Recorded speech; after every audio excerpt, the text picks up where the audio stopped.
Hi, I'm Melanie Ann Phillips, and this is the next episode in my series called Narrative Theory, in which I take a narrative concept in fiction, drop it like a pebble in a pond, and see where the ripples go out into such areas as psychology, sociology, biology, and physics. So it's kind of freewheeling. We're not trying to actually create a course to teach you anything, but just to show you the extent of how narrative affects all aspects of our lives.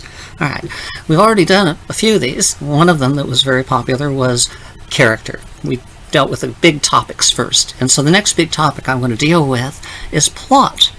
Now, plot in fiction, let's talk about that first, and then see how it spreads out into the real world.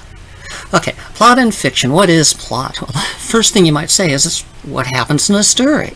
And that's actually surprisingly accurate, because everything that happens in a story, including character growth, or the development of thematic message, or the evolution is the best word, of the genre as it changes until the personality of the story is fully revealed, all of those things are events that happen. What happens in the story. But if you limit it to just events, you tend to look at there was an earthquake, this person shot that person, and of course that ignores all of the motivations why they did it, and how the things that another person did affected the way this person felt, which led them to these other actions. So just what happens in the story is pretty good, but it's also not complete, because that's the temporal side, the time side of what plot is in fiction. The other side of it is what the story is about. What's the story about? And you expect to hear the plot. Well, it's about a guy who's got this chip on his shoulder because of this thing, and then something happens that leads him to take this action, and in the end, here's the goal, and this is what the requirements are, and he has to get a group together and do stuff, and it's partly how things are arranged, the dramatic potentials of the story, and also dealing with the happenings that occur, the sequence of events. So, if you look at it from a pure theory standpoint, narrative theory, that doesn't have any subject matter in it. We're talking in narrative theory, not whether they're going after the stolen diamonds, but the fact that they're going after something to possess it. Now, it could be going after a diploma. It could be going after someone's love to win it, okay? If there is something that you're trying to possess, or conversely, to get rid of, that's one kind of a story.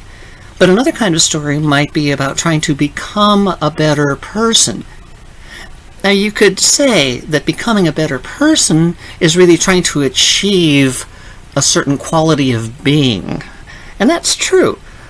So the choice you're making when you're designing a structure or analyzing a structure is not to look at something as saying becoming couldn't be seen as obtaining something couldn't be like becoming something, but which way do you want your readers or audience to look at it?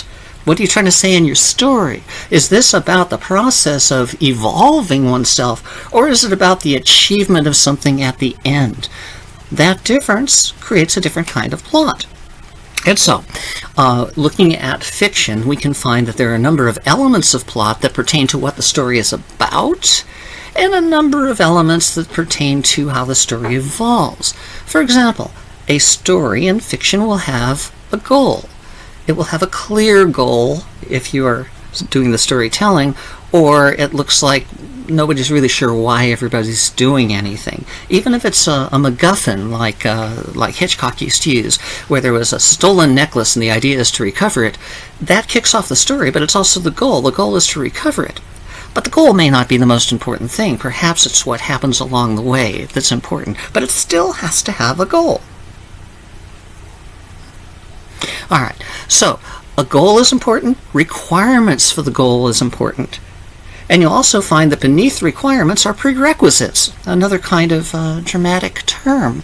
What are prerequisites? Well, if the goal is to stop the famine, and the requirements are to gather 5 different mystical stones and put them back in the idol, then for every stone there may be different prerequisites, such as crossing a desert and needing to get camels and needing to get a guide, or trying to find a map in the National Archives that is rumored to have the location of one of these stones that's in a private collection. And so you can see how a plot can easily get very complex just with a simple goal of trying to stop the famine and the simple requirements of trying to get these 5 stones that will be put in the idol, and then magically the famine will be over. The real meat of the story, what gives it its personality, is what happens in the prerequisite level. But there's not just prerequisites. Okay, I'm back again. I have interruptions here because I'm just recording in a house with other people in it, and sometimes things go a little bit bonkers. So I'm back. Where I left off, I think, or a good place to cut back into this, is we were talking about the goal and the requirements and the prerequisites. And we were pretty clear on what that was before I got interrupted. So the next thing is to say that it's not just goal, there's also a counterpart, consequences. Consequences can be what happens if the goal is not achieved, like the dam breaks and people die from a flood. Or the consequences can be something that already exists that the goal is trying to get rid of. For example, people living under the yoke of a tyrant, and that will continue if the goal is not met. It will continue forever. So we have goal and consequences that are there, and then over here we have requirements, and requirements are the counterpart is the forewarnings. And the forewarnings of the consequence are the things that let you know that the consequence is getting near, just like the requirements let you know that the goal is getting near, the achievement of the goal is getting close, or the consequence is getting close. And these two things together, of the requirements and the goal, and the consequence and the forewarnings, kind of help create your tension in your story. One of them shows you're getting near, but is it as fast or fast enough to avoid the forewarnings that will cause this? For example, the forewarnings are cracks in the dam. The more cracks you get, the more the water starts spraying out, the more chunks keep falling off. That lets you know that that's going to be occurring soon. And it is really a chase between achieving the goal or suffering the consequences. But below that's that final thing, that prerequisites that we talked about that are very important to giving you the meat of your story. There's a counterpoint there too, and that is the preconditions. Prerequisites and preconditions. So we have consequences, forewarnings, and preconditions on this side. Those preconditions are, you need a prerequisite of a camel to cross the desert to get the stone to be able to put into the idol. Okay, so you have this prerequisite of having to cross the desert. On this side, you've got the guy who has the only camel in town, and he insists that you take his troublesome daughter or son along on the trip, or he won't give you the camels. Now, the prerequisites are logistic needs in order to try to meet the requirements to achieve the goal. And over on this side are the non-essential, but because of somebody's preference, somebody's insistence. It's the human factor that says, I want it this way, and I won't give you what you need for your prerequisites unless you satisfy my preconditions. And as a result of that, the preconditions then are balancing off those prerequisites and making it difficult and giving more time for the forewarnings, which could lead to the disaster of the consequence, versus the prerequisites, which will lead you onto the requirements and to achieve the goal. Now, that's kind of the basics. There's a lot of other things that determine how fast and slow the story goes. Story points that determine that, or ways of judging how far along in the story you are. That's part of plot. There's all kinds of story elements, and we'll cover them in other episodes. But let's talk a little bit about the temporal aspect, the flow of the story. Now, as I mentioned earlier, the flow of the story is not just this is what happens in the story. It goes beyond that to the development of a character's arc, to them reaching perhaps a point of a leap of faith, or sticking with their guns and deciding to not change in order to be able to overcome obstacles against all odds. That is valid too. Even the development or evolution of your genre, so that it creates the context in which your story happens, giving it its final brushstrokes of meaning by the end of the story because of the genre. It's not just a bunch of requirements. I'm writing in a horror genre romance. It's got to have these elements. It's got to have these relationships. It's got to be set in this location. All of that together creates the personality. That's what genre is. It's the overall personality of your story, or your story's mind, as if it were a single individual, which is what the Dramatica Theory that I co-created with my partner Chris is all about, is seeing every story as a single mind in which all the different characters are facets of that overall personality. And that, of course, matches what happens in real life when we all come together to a common purpose and we end up having a group mind, whether we're fans of a particular show or we are devotees of a sports team, or whether we are a political party or identify us by our state of birth, or whatever we do. We create these group minds with every club we join, with every team we're a part of. We're the Millers, okay, as a family. That creates a group mind in which we all feel a sense of what it is to be a Miller and what our role is in it, just as characters feel what it is to be part of the story and at the same time know what their role is in it. And so we're looking at all of these aspects of genre and theme and character and plot per se, which are just the events by themselves. There was an earthquake, this guy shot that guy. The temporal progression of this over the course of the story, all right, is divided into chunks, as it were. There are acts, you're all familiar with those. There's sequences in which they're like dramatic movements or movements in a symphony where a particular mood or perspective or point of view, it's more nebulous than just an act. Acts are more based on what's going on, and when we've completed it, we move on to the next act. Sequences are kind of the flow, and it operates at a different time frame than the acts. And below that are the scenes. What specific scenes are occurring within those acts, within those sequences. And finally, within each and every scene, there are beats, specific beats. And from a structural standpoint in narrative theory, you can actually label what these beats are that have to happen in a scene, and then the order in which they occur creates the meaning of that scene and propels you on to the next. I'll just give you a hint, we'll talk about these more later, is that within a scene there are 4 primary beats you have to have, and that's the potential, the resistance, the current, and the power or outcome. It's an electrical circuit, only it's a dramatic circuit. And that dramatic circuit tells you what the dramatic potential is, what it's fighting against in terms of the resistance, the current, which is the interaction, and the power, which is the outcome of it, which then creates the potential for the next scene, driving the story forward. And later on, when we get more deep into the functioning of individual scenes and talk about beats, we'll give you specific examples and show you how it all works so you can either recognize it as an analyst or create it in your own story. So let's put a cap on the fictional side of it right here and say we've talked about the goals and consequences and all of those things that make up the spatial thing. What's the story about? And now we've talked about the temporal progressions that lead to a leap of faith character arc, development of the theme, development, evolution of the personality until we set the context by which to appreciate the story so that your message then has that spin on it, that final spin that says, here is how we're supposed to look at this. All of those things are the movement forward. Let's leave fiction behind and now move to the real world. What's going on in stories is kind of as if you looked at your own mind and took your own thoughts and exploded them outward, projected them outward. Oh, I like a better level of exposure if I do that. I'll keep my hands up here. How's that?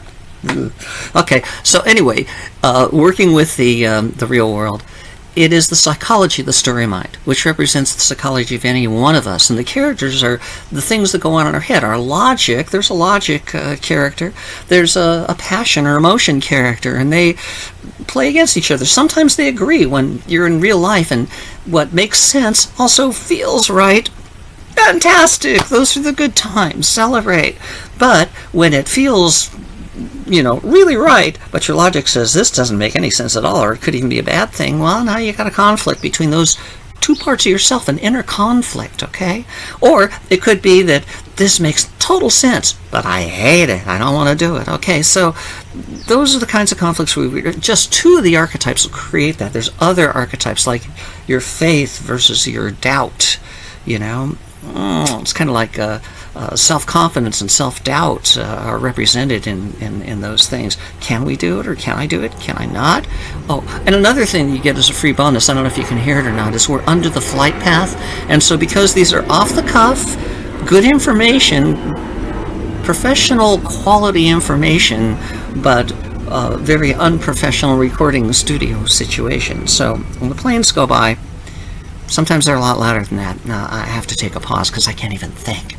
All right, so when we're looking at the real world and talking about psychology, every story has a mind of its own. And that mind has the elements that make us up. We have skepticism on one side, where we have and you see when groups come together, they automatically self-organize into a macroscopic version of what goes on in each of our heads. They form a psychology in a group. You'll see somebody emerge as the voice of reason. That's the logic, okay? There's somebody emerges as the passionate voice of what feels right. And then you have the resident skeptic who, whatever comes up, they're looking at, well, that's not going to work, or I don't believe that, or something of that nature. These are all the qualities we have within ourselves, and that's why there are these archetypes. Oh, here's an even louder plane. 2 bonuses for you. Oh, let's see the time it is. Oh, yeah. Oh, my gosh. You're just in time for the 10 a.m. rush, so we're going to have a few of these. I'll have some coffee until it's gone. Sorry. That stuff on the bottom. I've heard that when you make a French press cup of coffee, all those oils that are floating on top and in there, that stuff raises your triglycerides through the roof.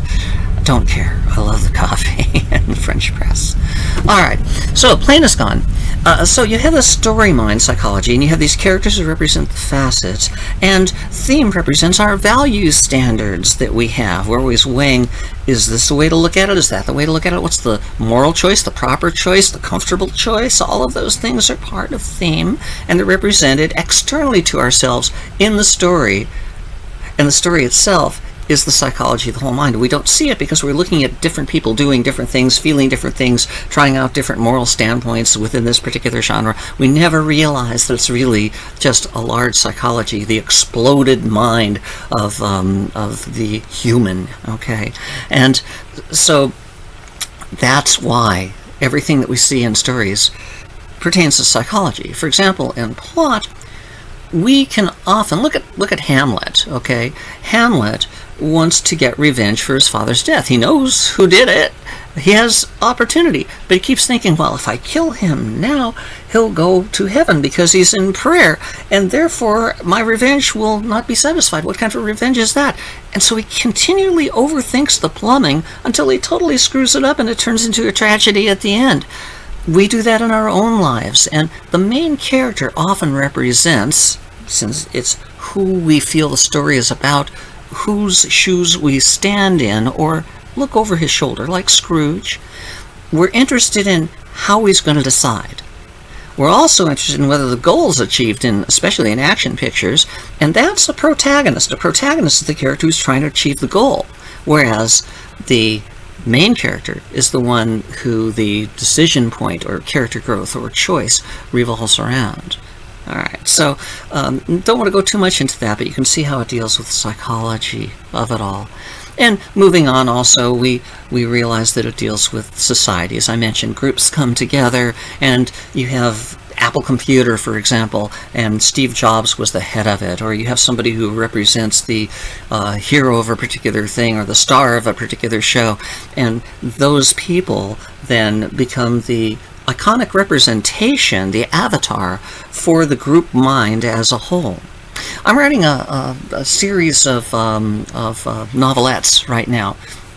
It's called The Event, the whole series, and it covers 24 books, of which I've done 6, and it's a science fiction thriller, and one of the key elements of it is how these group minds form, and how all of the entire planet can be thought of as a large group mind in which the nations are, in fact, characters. Some years ago, over 10 years ago, we were working for the government. We first had a contract with the NRO, who heard about our work, and they wanted to hire us to analyze what was going on with other nations and what was going on with terrorists, and see if we could create a narrative form of what the story was about, and then also project forward how it might evolve through time and say what's happening in this story, so that we could predict. They said don't use the word predict, use the word project. Predict it, you have to be absolutely accurate. Okay, project. Okay, so we could project what terrorists might do. Lone wolf terrorists. We could do retroactive analysis, and we could do current projections to say, here's a red flag. If you see this combination of things, and this is the next one in the sequence, that's where you gotta be worried, and it's an easy thing to see. So we worked for the NRO, more on a global level with relationships with different nations, friendly and unfriendly. And then we worked for the CIA for a while, doing a lot of work on terrorism, and we worked for the NSA, recognizing patterns that might be happening in the world that we wouldn't see, and how we could target. I wrote a paper called something like Targeting Informational Gathering Resources Based on Narrative Expectations, or something like that. It was a white paper I did. You can see that there is this social aspect that goes just beyond how people are going together. I suspect that with the modeling we did 30 years ago, from which we found the DNA of narrative, of the psychology of narrative, it's the internal equivalent of DNA, or if DNA describes the body, this narrative system we found, Dramatica, we actually called it the story mind, and then we later labeled it mental relativity, because it had some of the same things that you see in physics. Why? Because we're all in the same physical universe. It's not surprising that our minds would have roots in the equivalence, the process equivalence of the mind, as to what happens in physics. So the mind, for example, is a machine made of time. Every gear and pulley is a process, not an object. And these processes relate to one another the same way objects relate to one another in the external world. So we'll get into that more. I even have already done one called The Physics of Narrative, in which I briefly touch upon some of this stuff. But we're talking about plot. So plot can be physical processes. You can say this is what happens, or it could say how these things work together. And the reason we see them work that way is because those are the patterns our mind is capable of perceiving. And in fact, there may be all kinds of stuff going on around that we can't see within our 4 dimensions of our mind. Remember, externally we have mass and energy and space and time. And here in our minds we have knowledge and thought and ability and desire. They are the 4 bases of the DNA of our minds, just as those are the 4 bases, mass and energy, space and time, of the physical universe. In stories we have an advantage, because in the universe we can only see it from the inside looking out. But when we're looking at minds, not only can we experience from the inside out in our own mind, but we can also see what other similar minds look like from the outside looking in. And so, I don't want to go into too much detail of that at this point, but the whole notion behind this particular recording is to show that plot in fiction has the spatial side, the temporal side, and a lot of complexity to it, although you can feel it as a very simple thing, or just wrap it up in a sentence and say this is what the story is about. Okay, but underneath the hood, when we used to work on our cars instead of send them off to the cathedral factory that has magical robots, when we actually worked on our cars, we could lift the hood and we could see that all these components are there and this is what's going on. As an author, those are the sort of things you want to need. As a psychologist, you'd want to be aware of it so you can get right to the crux of the matter. As a sociologist, you want to be able to handle that so that you can know what the stock market is going to do, know how the economy is going to move. All of those things are events can affect them in the physical world, like an unavoidable famine or a fire or something like that, but what happens from there is all human element, and that's what we were doing for the government with the work we did. So what does the human element have to say about that? All right, so coffee. All right, so wrapping up, I really am going to stop sometime after this airplane. Okay. Don't complain too much. You get this for free. If the information is good, it's well worth it, even if you have to climb through all this stuff to get at it. Bring a machete next time, okay? You can fast forward anyway, right? I can't. All right. So, the whole point of this is to say, in terms of narrative theory and plot, which is what this episode is about, we looked at it first in fiction, and we saw what the story was about and how the story proceeded, and even went down so far as talking about beats and dramatic circuits and such things as that. Talk about character, theme, plot, genre.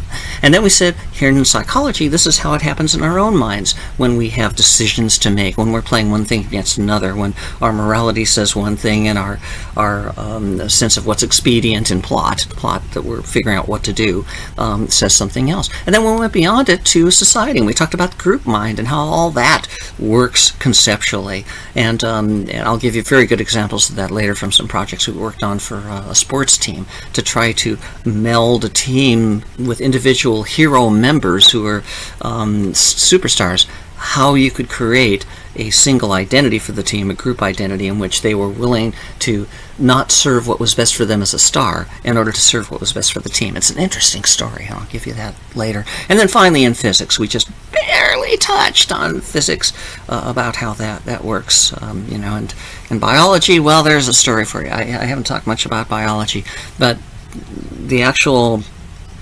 functioning of the mind itself at a biological level, fascinating subject, doesn't really apply here too much, so we're going to save that for another one. That's it for this time. I hope you had a taste of how plot isn't just, this is what happens in a story. Okay, it's much more than that, and it affects our lives on a grand scale as well. Oh, I like that. I'll have to remember that movement. All right, that's it. Melanie Ann Phillips signing off until next time, and until then, may the muse be with you.